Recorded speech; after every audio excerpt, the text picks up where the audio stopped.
ఇవన్నీ చూసిన తర్వాత నాకు ఒక స్ఫూర్తిదాయకంగా ఎమ్మెల్యేలు గాని అసెంబ్లీ గాని ఉండాల్సిన అవసరం ఉంది. మనం ఎప్పుడు ప్రతిపక్షం లేకపోతే అధికార పక్షం అనేది ప్రజా సమస్యలపైన పోరాడడం కోసం తప్ప వ్యక్తిగత విభేదాలు లేవు.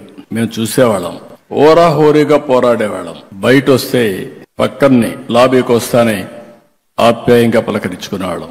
అది పాలిటిక్స్.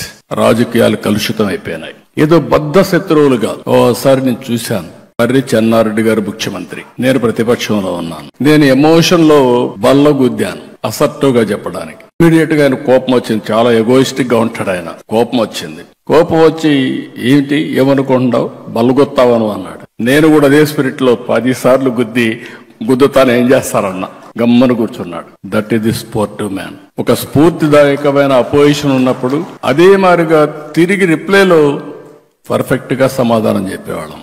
ఒక వ్యక్తి ఎప్పుడైనా సరే పార్టిసిపేట్ చేసినప్పుడు, ఆర్గ్యుమెంట్ చేసినప్పుడు మీరు సమర్థవంతంగా దాన్ని తిప్పికొట్టడం గాని, వాస్తవాలు చెప్పడం గాని. ఈ రోజు మనందరం ఒక విషయం గుర్తుపెట్టుకోవాల్సిన అవసరం ఉంది. అసెంబ్లీ అనేది ప్రతిపక్షాలకు జవాబుదారీతనం కాదు, ప్రజలకు జవాబుదారీతనం. ఆ విషయం మనందరం గుర్తుపెట్టుకోవాల్సిన అవసరం ఉంది.